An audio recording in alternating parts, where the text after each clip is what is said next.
네, 안녕하세요. 저는 윌비스 변리사 학원에서 상표법을 강의하고 있는 한경훈 변리사라고 하고요. 네, 저는 윌비스에서 특허법 강의하고 있는 박형준 변리사라고 합니다.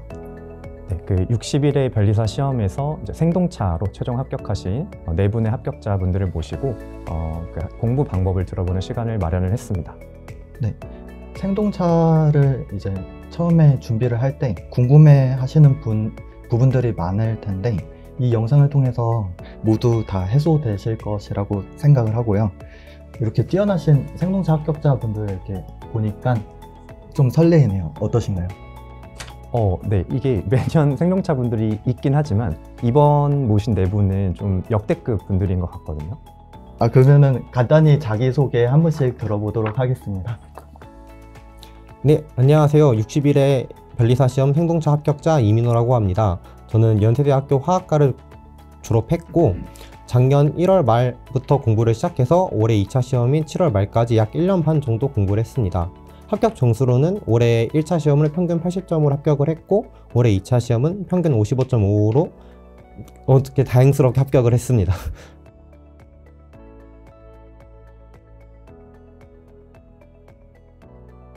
네, 안녕하세요. 저도 61기 생동차로 합격하게 된 이은지입니다. 저는 지금 서울대학교 생명과학부 3학년에 재학 중에 있고요. 저도 수험 기간을 말씀드리자면 2023년인가요? 그쵸? 2023년 1월부터 2월 그리고 6월부터 12월까지는 학기 병행으로 진행을 했고 그 다음에 2024년 1월부터 7월까지는 전업으로 해서 총 1년 3개월 동안 공부를 했습니다. 1차 시험은 90.83점, 그리고 2차 시험은 55.5점 동점으로 네, 아슬아슬하게 넣었습니다.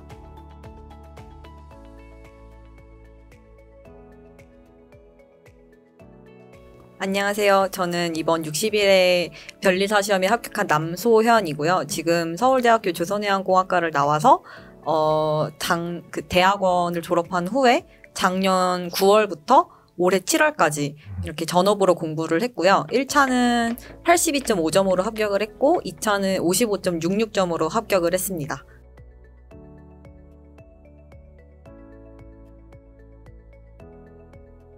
안녕하세요. 저는 61기 생동차 합격생 조은석입니다. 서울대학교 경영학과를 졸업했고 23년 3월에 수험에 진입해서 이번 1차는 평균 80점, 2차는 56.55점으로 합격하게 되었습니다.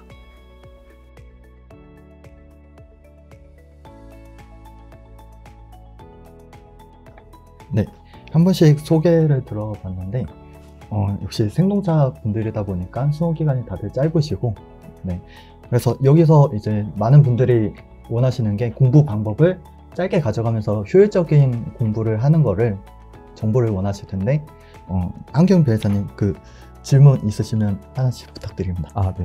네, 확실히 소개 들어보니까 그 1차 점수는 대체로 좀 높으시고 2차 점수가 굉장히 가성비 있게 합격을 하신 것 같아요. 그러니까 더 높이 점수를 받을 수도 있었지만 딱 필요한 만큼 공부하고 받으신 느낌이 좀 있는데 확실히 이게 생동차 분들의 좀 특징인 것 같아요.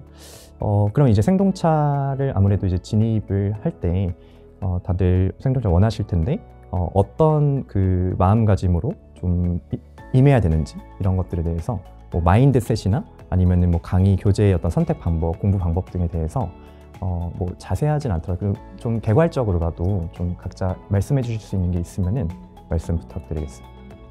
우선 저는 1차 커트라인으로 예상됐던 점수보다 그래도 어느 정도 여유가 있어서 바로 2차 시험에 도전할 수가 있었고 처음 2차 시험을 준비할 당시에는 올해 동차로 붙지 못하더라도 끝까지 포기는 하지 말자라는 마인드로 공부를 했던 것 같습니다.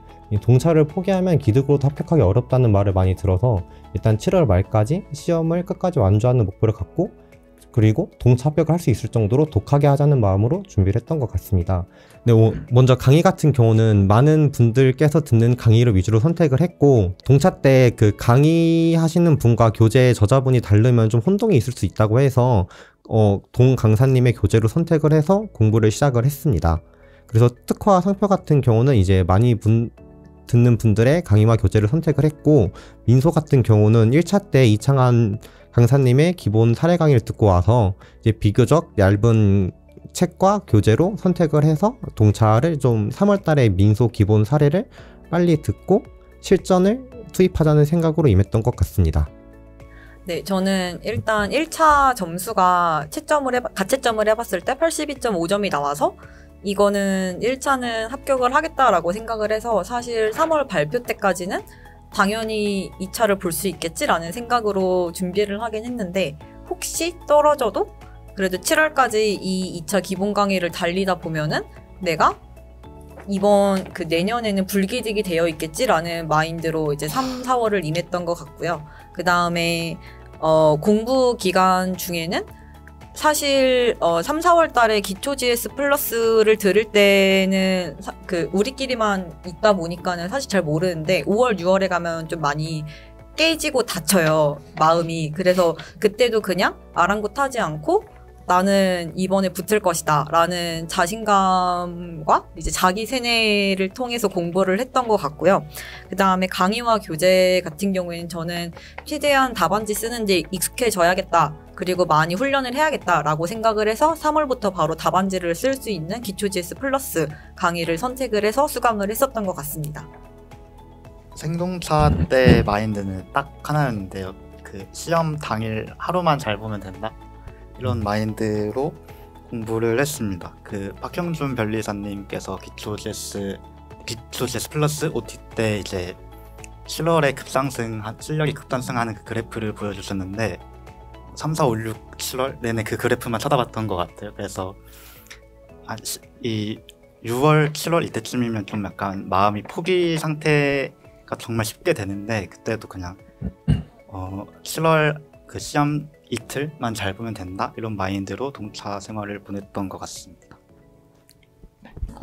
네. 저는 이제 여기 훌륭하신 생동차 합격생분들이랑 뭐 마인드나 뭐 3월 발표까지의 마인드 이런 거 다 비슷했는데 하나 말씀드리고 싶은 게 왜 1차 시험 끝나면 되게 나 자신 너무 수고했고 조금 놀고 싶잖아요. 그래서 저는 일주일 정도 그때 놀았었는데 그때 2차 공부를 어떻게 해야 될지 몰라가지고 계획을 짜야 되는데 계획을 잘 못 짜는 성격이어서 미뤄두고 일주일 뒤에 윌비스 종합반을 신청하겠다고 전화를 했었거든요. 근데 마감됐다는 거예요. 그래서 꼭 놀시기 전에 놀더라도 꼭 계획을 짜고 노셨으면 좋겠다. 그거 하나 말씀드리고 싶습니다. 그리고 전 강의랑 교재 같은 경우에도 제가 아까 계획 짜는 것도 잘 못하고 정보 수집에도 능하지가 못해서 그냥 생동차 합격수기 조금 읽어보면서 제일 많이 선택한 강사를 하자. 1타인 된 이유가 있겠다. 이런 느낌으로 선택을 했습니다. 답변 감사합니다. 일주일 동안 살짝 노셨다고 했는데 뭐하고 노셨는지 물어봐도 될까요? 일단 딩글딩글 데이를 많이 가졌고요. 그 다음에 부산에 뭐 할머니도 뵈러 갔다 오고 뭐 친척들도 뵈러 오고 뭐 그랬습니다. 그때 약간 막 1차 합격할 것 같다고 자랑도 하고 다니고 그렇게 보냈던 기억이 있습니다. 1차 점수가 되게 높으셔가지고 되게 열심히 하셨으니까 일주일 정도 회복 기간을 가진 것 같은데 다른 분들은 뭐 휴식을 살짝 취하고 갔는지 아니면 곧바로 2차 준비를 하셨는지 말씀 주실 분 있으신가요? 네, 우선 저는 1차를 합격하면 바로 다음 날부터 공부를 하겠다는 마음가짐을 가지고 이제 1차 시험 다음 날에 이제 여러 학원에 동차 설명회 이런 것들도 다니고 그랬었는데 이게 1차도 되게 사람들이 몸을 갈아넣고 준비를 하잖아요. 그래서 되게 그거에 대한 반동이 왔다고 해야 되나? 그래서 바로 몸살이 나가지고 한 3일 알아 누워 있다가 이제 한 목요일부터 기초 GS 플러스를 들어야 되니까 특허 기본서를 사고 그 첫 주에 했던 부분을 좀 공부했는데 아무래도 윤진님이랑 마찬가지로 1차가 끝났다 보니까 좀 들뜬 마음이 들고 약간 훈련소도 안 끝난 느낌인데 너무 많은 걸 이룬 느낌이라서 조금 들뜬 상태로 좀 놀았던 기억이 있습니다. 근데 저도 원래 일주일 동안 엄청 열심히 놀려고 예를 들어서 1차 시험 기간 때는 이제 술을 못 먹잖아요. 그래가지고 조금 먹어보자 이렇게 했는데 저도 똑같이 너무 무리한 탓에 다 일주일 동안 두통이 안 가시더라고요. 그래가지고 좀 건강 관리를 다들 잘하셨으면 좋겠습니다. 네. 저는 시험 일단 1차 시험 날에 그 산재법도 너무 어려웠었고 저한테는 자연과학도 너무 어려웠었어요. 그래서 그 2월 달만 해도 난 당연히 1차를 붙겠지라는 생각이 있었거든요. 왜냐면은 이제 문제를 풀다 보면 감이 오잖아요.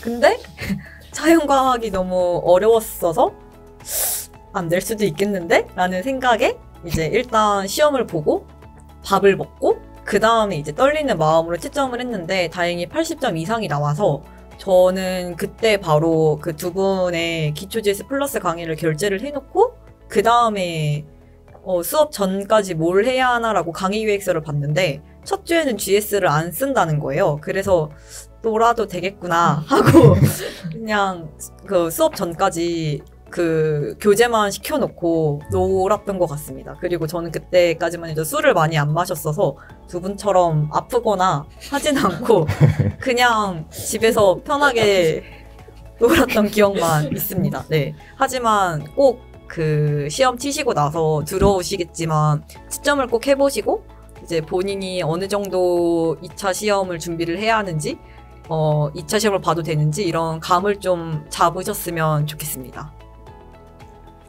저도 이 가채점 결과 80점이 나와서 근데 커트가 80점이 넘은 적이 있었잖아요. 그래서 약간 걱정됐지만 그렇게 걱정할 수준은 아니다라는 그런 평이 있어서 한 2, 3일 집에서 그냥 쉬었고요. 극강의 아이라서 그냥 집에만 있었고요. 하고 한 3일 뒤에 이창한 강사님의 기본 강의가 열려서 그거를 수강을 했습니다. 답변 다들 감사합니다. 정리를 해보면은 이제 1차 끝난 다음에 살짝 휴식을 취할 수 있지만 너무 술꾼이 되면 안 되고 그리고 이제 강의 같은 거 뭐 종합파이든 이런 거 신청을 해야 된다면 최대한 빨리 해놓는 게 좋을 것 같다. 그리고 너무 무리하지 않게 휴식은 살짝 취하는 게 좋은 것 같다. 네, 이렇게 정리가 되는 것 같습니다. 맞나요? 네, 정리 너무 좋습니다. 사실 저도 여쭤보고 싶은 게 더 있긴 한데 뭔가 이제 뒤에 자연스럽게 좀 기회가 있을 것 같아서 일단 첫 질문은 이 정도로 드리면 될 것 같습니다. 그러면은 다음 질문으로 이제 생동차 분들이 교재나 강의를 선택할 때 많은 고민을 하실 수 있는데 인터넷이나 뭐 주변 지인 정보를 듣더라도 이제 어떤 게 맞는 건지 잘 모르겠다 이렇게 생각을 하실 분들도 있을 것 같아요. 그래서 관련해서 민호님 뭐 조언 좀 해주실 수 있으실까요? 물론 당연히 이제 1타이신 분들의 교재를 보고 그 책이 저랑 제일 잘 맞는 게 좋겠지만 그게 아닌 경우도 있거든요. 또 이게 책의 디자인에 따라서 사람마다 느끼는 바가 다르기 때문에 또 이게 그 책 미리 보기로 이런 걸 다 느낄 수는 없더라고요. 그래서 1차 시험 다음 날에 그래도 한 번은 학원에 와가지고 책 실물을 보고 어떤 책이 나한테 시각적으로 잘 와닿는지를 한번 보시면 좋을 것 같고, 그리고 이게 동차 때 책을 바꾸기가 쉽지가 않아요.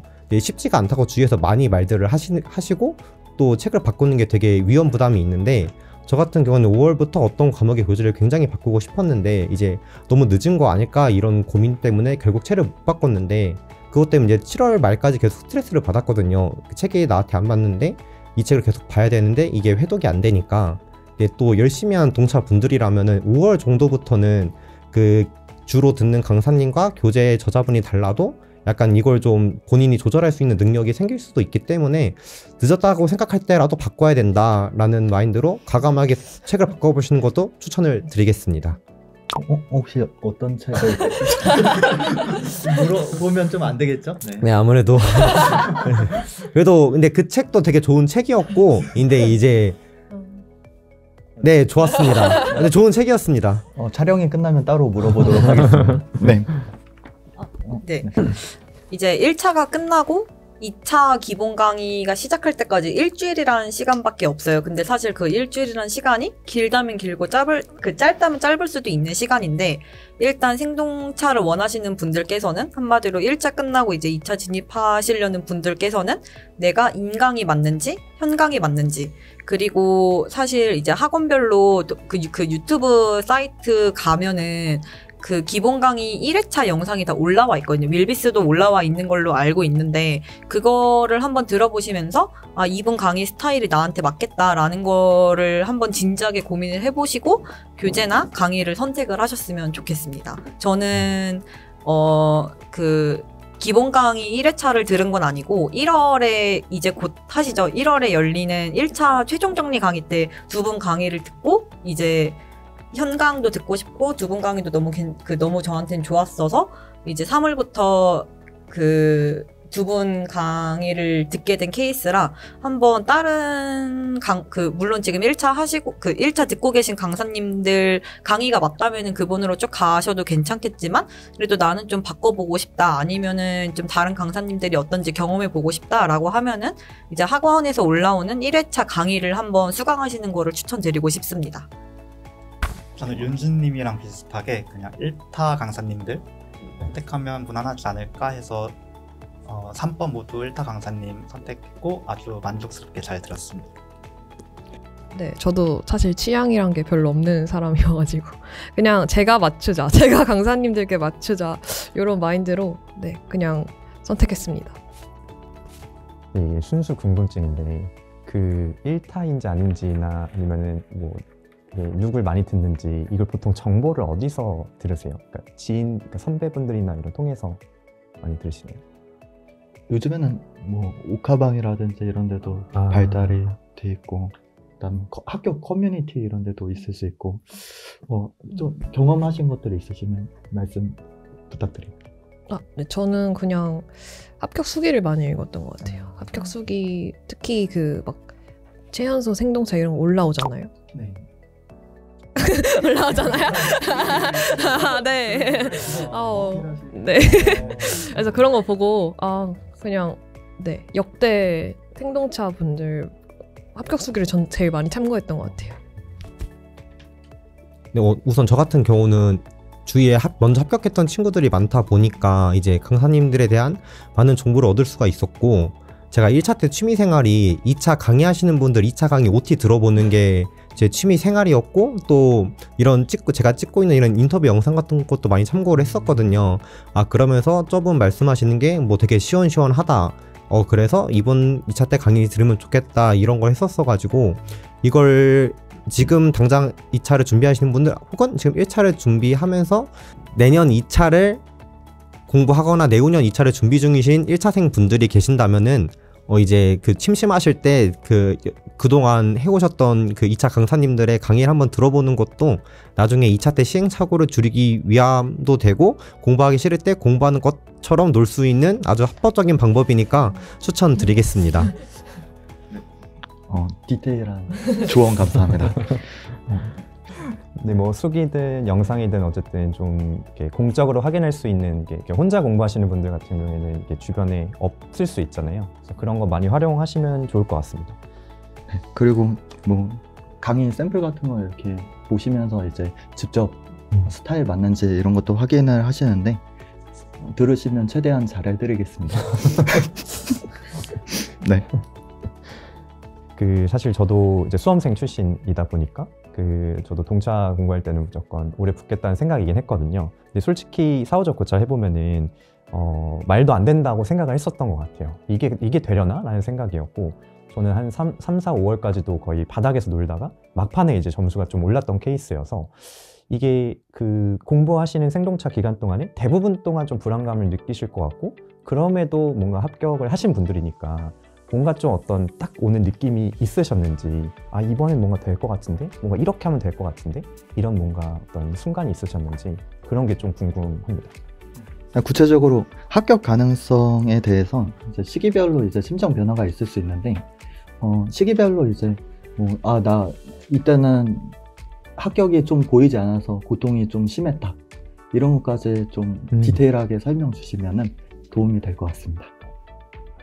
네, 제가 좀 드라마틱하게 느꼈었는데요. 일단 3, 4월 달에 기쁠 강의를 듣잖아요. 근데 기쁠 때 매주 GS를 쓰는데 솔직히 그때 좀 거만했었어요. 왜냐면은 제가 3, 4월 달에 기쁠 등수가 되게 높았거든요. 상편은 거의 매주 모답이었고 그 다음에 특허도 항상 10등 이내에서 놀았었어가지고 3, 4월 달 때에는 정말 난 붙겠네? 이런 생각을 했었던 것 같아요.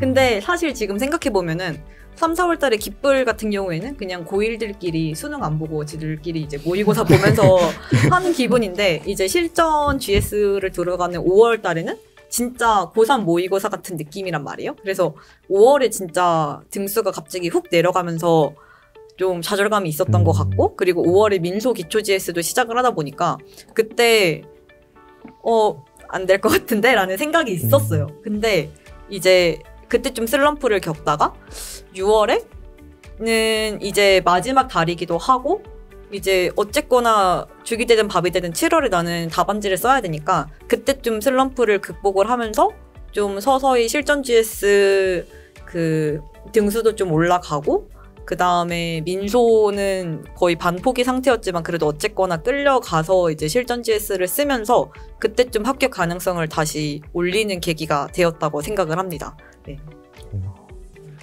저도 비슷한 케이스인가 애매한데 일단 그 자신감 곡선이라고 혹시 아시나요? 공부를 안 한 상태에서는 자신감이 높고 공부를 조금 할수록 자신감이 떨어지다가 이 상태가 유지되다가 공부가 정말 많이 할수록 자신감이 높아지는데, 저도 이제 3, 4월 때는 공부를 한 게 없는데 진짜 그 근거 없는 자신감이라고, 그것 때문에 이제 이거 동차 합격할 수도 있겠는데 라는 생각이었는데 3월, 4월 공부를 할수록 자신감이 많이 떨어지더라고요.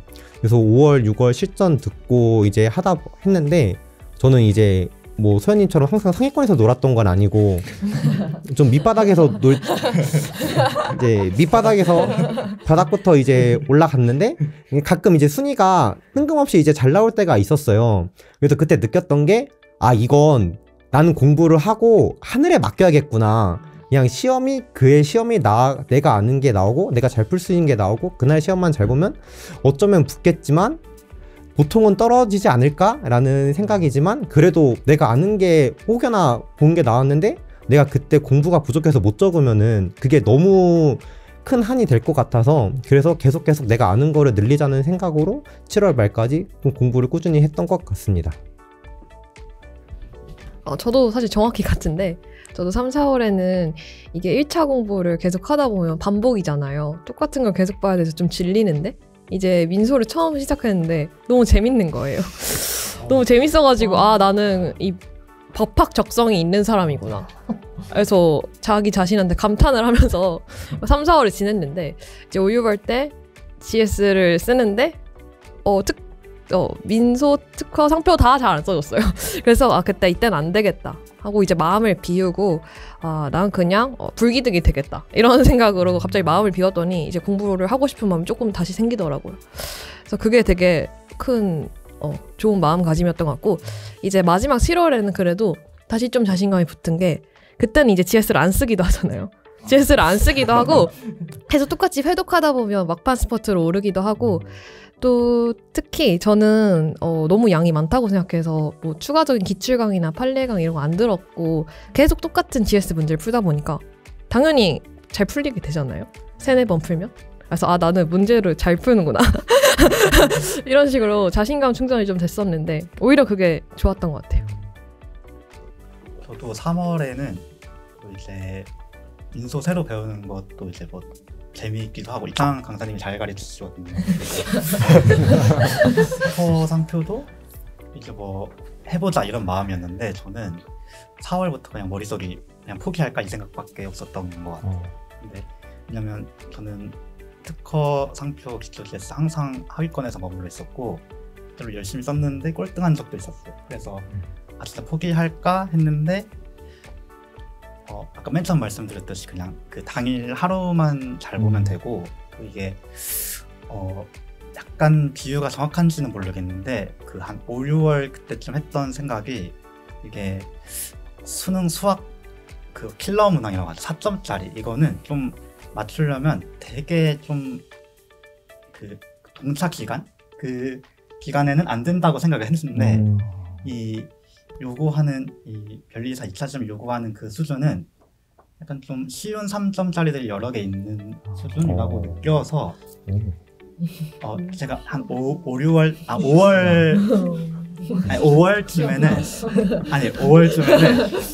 나는 지금 3점짜리도 답안지 보고 푸는 수준이다. 근데 5, 6, 7월 열심히 3점짜리 극복하지 못할 수준은 아니잖아요. 그래서 5, 6, 7월 열심히 하면 극복할 수 있을 것이다 이렇게 생각을 했던 것 같아요. 그래서 포기라는 생각이 정말 계속 들었는데 약간 제가 내년에 30이 되거든요. 그래서 20대에 끝내고 싶다라는 하나 있었고 그래서 정말 그래서 저는 어렸다면 저는 포기했을 것 같아요. 근데 포기하지 않고 그래도 해보자. 못할 건 아니다. 넘을 수 없는 산은 아니다. 이런 생각을 했던 것 같아요.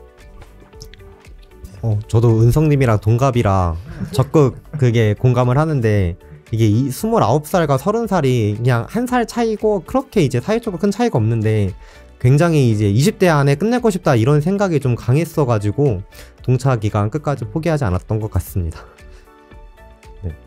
근데 네 분 다 사실 초반에는 역시나 좀 버거움을 느끼죠. 물론 이제 원래 잘하시는 분도 있고 민소가 너무 재밌어서 잘하시는 경우도 있고 이제 민호님처럼 근거 없이도 그냥 이렇게 잘하실 수 있고 되게 다양하게 이제 초반에는 좀 어려움을 겪으셨는데 저는 제일 네 분의 공통점이 느낀 게 결국에 그 좀 지나긴 했지만 약간 중꺾마의 마음으로 끝까지 약간 버텨내는 그 능력치가 좀 너무 뛰어나셨던 것 같아요.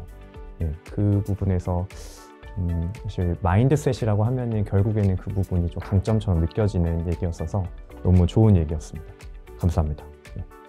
그리고 이게 사실 합격 가능성이나 그 힘듦을 느낄 때가 이제 3, 4월에는 이제 같은 동차생 분들끼리 이제 공부를 하는 것이라서 비교를 하더라도 거기서 보길 텐데 이제 5, 6월 달에 기득분들과 실제 경쟁을 하면서 거기서 이제 좀 차이점도 느끼시고 고통이 커지는 것 같아요. 그래도 마지막까지 포기하지 않고 열심히 하시면 다들 좋은 결과 얻으실 수 있으실 거라 믿고요. 다음으로 이제 생동차 입장에서 바라볼 때 과목별로 이제 특징이나 공부 방법이 다를 수 있을 것 같은데 민특상 3과목이 있죠. 그리고 선택 과목까지 하면 4과목인데 선택 과목은 일단 제외하고 이제 민특상 특징 위주로 해서 먼저 설명 부탁드릴게요.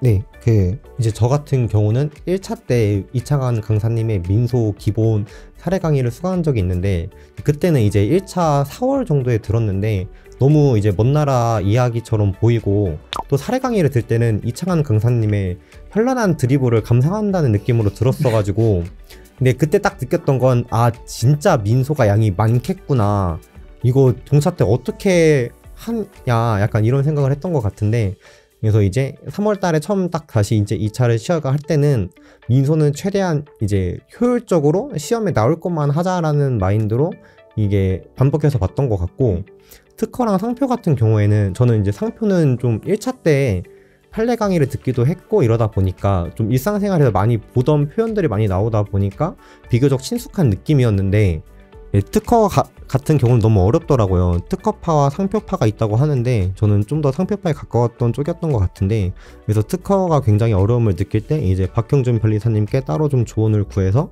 극복을 하고 했던 경험이 있습니다. 제가 그때 당시에 특허가 이제 가장 공부가 어려서 고민이 많은데 그 기초 GS 플러스 방에서 되게 몇몇 분들이 강사님 저 사례 강의 들을 건데 어떻게 듣는 게 좋나요?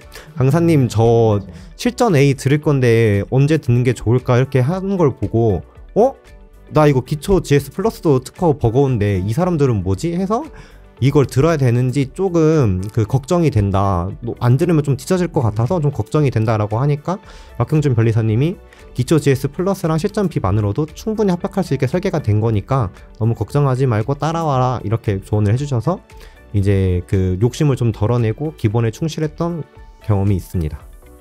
그리고 그 증거가 이제 민호님이시니까 맞습니다. 네, 좋은 조언을 해드렸던 것 같습니다. 또 이제 처음에 2차 시험을 들어왔을 때 공포가 답안지를 쓴다는 것 같은데 또 그래서 이제 많은 분들이 책을 보고 쓰시는 걸로 알고 있는데 저는 이제 많이 먼저 합격했던 친구들이 책을 절대 보고 쓰면 안 된다라고 조언을 해주셔서 기초 GS 때부터 책을 보지 않고 그 소설을 쓰는 연습을 했거든요. 그때 당시엔 진짜 그래서 친구들이 저를 거의 대법관이라고 부를 정도로 판례를 지어내고 헛소리를 써놨었는데 이게 공부를 하다 보니까 나의 소설이 판례가 되는 경우도 있더라고요. 그래서 이제 또 결국엔 시험장에서 모르는 게 나오고 그 모르는 문제를 지어서 써야 되는데 모르는 문제를 정말 지어서 쓸 수 있는 연습은 동차 3서울밖에 없다고 생각을 해서 그래서 뭐 매 시간마다 책을 보고 쓰는 건 안 보고 쓰는 건 의미가 없을 수 있지만 적어도 몇 번만큼은 책을 안 보고 내가 모르는 걸 딱 부딪혀 보는 연습을 하셨으면 좋겠습니다. 그러다 보니까 점점 답안 작성에 대한 두려움이 없어지더라고요. 저 같은 경우는. 아, 네, 저도 민호님의 마지막 말씀에 너무 동감을 하는 게, 두 분 기쁠 강의의 경우에는 미리 논점표를 나누어 주세요. 그래서 제가 생각하기로는 논점을 알려줬으니까 수업을 열심히 듣고 외워와라 라는 걸로 이해를 했거든요. 저는 그래서 일단 답안 작성에 대한 두려움을 줄이기 위해서 3월부터 현강을 들었던 만큼, 저도 책을 안 보고 썼어요. 그리고 생동차를 생각하시는 분들한테도 책을 안 보고 쓰는 거를 추천을 드리는 게, 물론 책을 보고 쓰시다가 생동차로 합격하신 분들도 있으시겠지만은, 가장 먼저 버려야 될 게 그 답안지 작성하고 틀리는 거에 대한 두려움이라고 생각을 해요. 그래서 일단 최대한 외워보고, 안 되는 거는, 내가 진짜 소설을 쓰자. 그런 연습이 저는 진짜 많이 필요하다고 생각을 하고, 그리고 책을 안 보고 써야겠다라고 생각을 해야지만 그 논점 부분이 있는 A급, B급 판례들을 외워요. 그렇기 때문에 전 3, 4월부터 일단 책을 안 보고 쓰시는 걸 추천을 드리고, 그 다음에 생동차 입장에서 바라본 민소의 특징 같은 경우에는 전 좀 모듈화가 되어 있다고 생각을 해요. 왜냐면은 일단 가장 먼저 선행이 되어야 할 거는 문제를 이해를 하고 여기에서는 어떤 논점이 나와야겠구나 라는 게 선행이 되어야겠지만, 그 논점만 추출할 수 있으면은 민사소송법의 경우에는 그 써야 될 목차 툴이 정해져 있다고 생각을 하거든요. 뭐 문제 제기, 뭐 학설, 판례, 검토 이렇게 있거나, 아니면 기판력의 경우에는 뭐 의의하고, 네. 정말 생각이 안 나네요.